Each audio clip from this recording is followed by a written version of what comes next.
Assalamualaikum warahmatullahi wabarakatuh. Salam sejahtera bagi kita semua. Pertama-tama, marilah kita panjatkan puja dan puji syukur kehadirat Tuhan Yang Maha Esa, karena atas limpahan rahmat-Nya kita dapat berkumpul di pagi hari ini. Yang saya hormati Ibu Mika selaku dosen pengampu mata kuliah pengantar biokimia, dan izinkan saya untuk memperkenalkan diri saya dan anggota kelompok. Perkenalkan, nama saya Nur Aini Hila Putri selaku moderator dalam kelompok 3, dan partner kelompok saya yang pertama Nur Indah Ramawati, Muhammad Ruhul Amin, dan terakhir Bafiro Fajriya. Baik, langsung saja kita ke materinya. Jadi tujuan dari proyek kami ini yang pertama yaitu adalah membahas peran jamur endofit dalam pembuatan obat antibiotik. Yang kedua, membahas manfaat dari jamur endofit dalam pembuatan obat antibiotik. Dan yang ketiga adalah menjelaskan proses pembuatan obat antibiotik. Nah, untuk manfaat jamur endofit sendiri itu ada berbagai macam. Yang pertama ada sumber senyawa bioaktif. Itu dia dapat memproduksi berbagai bioaktif untuk pemanfaatan dalam pengembangan obat-obatan. Selanjutnya ada jamur endofit sebagai produksi senyawa yang sulit disintesis. Ini beberapa senyawanya itu sulit disintesis secara kimiawi. Selanjutnya ada diversitas genetik, yakni sumber potensial untuk menentukan senyawa-senyawa baru. Kemudian yang terakhir ada stabilitas senyawa, yaitu untuk menyetabilkan dan dapat dipertahankan dalam kondisi lingkungan yang berbeda-beda. Selanjutnya akan dijelaskan oleh teman saya.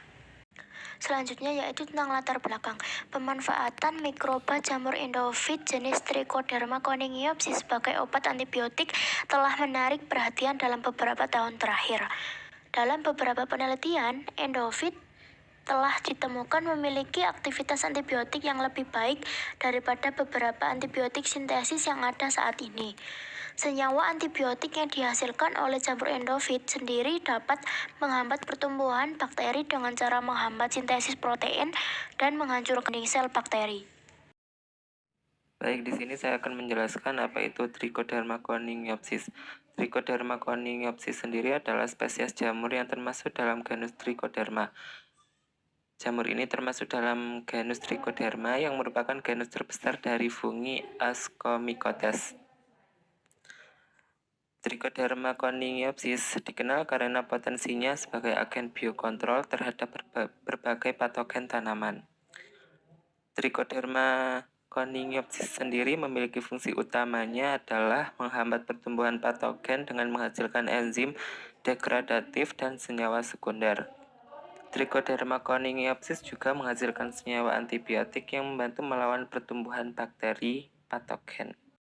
Untuk klasifikasi ilmiah Trichoderma sendiri, Trichoderma conningiopsis itu termasuk dalam domain Eukaryota, kingdom fungi, filum Ascomycota, kelas Orderiomycetes, order Hypocreales, famili Hypocreaceae, genusnya Trichoderma, spesiesnya Trichoderma conningiopsis. Trichoderma conningiopsis dalam pembuatan obat antibiotik sendiri mempunyai peran dalam pembuatannya, yaitu Trichoderma conningiopsis dapat menghasilkan senyawa bioaktif seperti flavonoid, fenolik, terpenoid, dan tanin yang memiliki potensi sebagai antibakteri. Yang kedua, Trichoderma conningiopsis dapat menjadi sumber potensial untuk pengembangan antibiotik yang lebih dan lebih ramah lingkungan, karena Trichoderma conningiopsis bisa digunakan sebagai agen biologis untuk mengendalikan pertumbuhan mikroba patogen pada tumbuhan. Ada beberapa tahap tentang pembuatan obat antibiotik dari jamur endofit jenis Trichoderma conningiopsis. Yang pertama yaitu tahap isolasi jamur endofit. Jamur endofit Trichoderma conningiopsis diisolasi dari tumbuhan mangrove Sonerateria alba sm untuk mendapatkan isolat yang potensial menghasilkan metabolit sekunder dengan aktivitas antimikroba. Yang kedua yaitu pengujian aktivitas antimikroba. Isolat jamur diuji untuk aktivitas antimikroba melalui uji reaksi kimia dan bioassay tes dengan indikator mikroba seperti Fusarium oxysporum, FSP, Lycoperdridae, Bacillus subtilis, dan Candida albicans. Yang tahap ketiga yaitu optimasi produksi metabolit sekunder. Teknik kromatografi kertas digunakan untuk analisis karakter antibiotik dan optimasi dilakukan untuk meningkatkan produksi dan efek inhibisi antibiotik.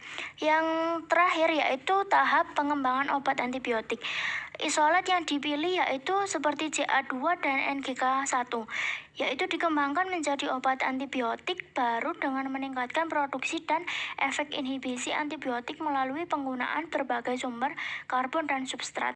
Proyek kami ini berkaitan dengan beberapa SDGs, diantaranya yaitu SDGs nomor 3, yaitu berkontribusi pada peningkatan akses terhadap mengatasi resistensi antibiotik menjadi ancaman kesehatan global. Yang kedua yaitu SDGs nomor 9, itu mendorong inovasi di bidang farmasi dan bioteknologi sesuai dengan target 9.5 untuk meningkatkan penelitian ilmiah dan kemampuan inovasi teknologi di sektor industri. Selanjutnya, SDGs nomor 12 itu dapat mengurangi ketergantungan pada bahan baku sintetis, mendorong perkembangan produk farmasi yang lebih ramah lingkungan, dan juga sesuai dengan target 12.2 yaitu untuk mencapai pengelolaan SDA yang berkelanjutan. Nah, yang terakhir SDGs nomor 15 yaitu dapat mendukung upaya konservasi keanekaragaman hayati khususnya tumbuhan sesuai dengan target 15.6 untuk menjamin pembagian manfaat yang adil dan merata dari pemanfaatan sumber daya genetik. Jadi, kesimpulan yang didapat dalam poster kami tadi yaitu jamur endofit adalah mikroba yang hidup di dalam jaringan tumbuhan tanpa menyebabkan kerusakan dan memiliki aktivitas antibiotik yang lebih baik daripada beberapa antibiotik sintetis yang lainnya. Penggunaan bakteri endofit dalam pembuatan antibiotik adalah alternatif yang alami dan berkelanjutan, yang mana dapat mengurangi resistensi antibiotik yang disebabkan oleh penggunaan berlebihan antibiotik sintetis dalam pertanian. Demikianlah beberapa hal yang dapat kami sampaikan dalam presentasi poster kami tadi. Sebelumnya mohon maaf kepada rekan-rekan sekalian apabila dalam penyampaian materi kami tadi mungkin ada salah kata. Terima kasih atas waktunya dan saya akhiri. Wassalamualaikum warahmatullahi wabarakatuh.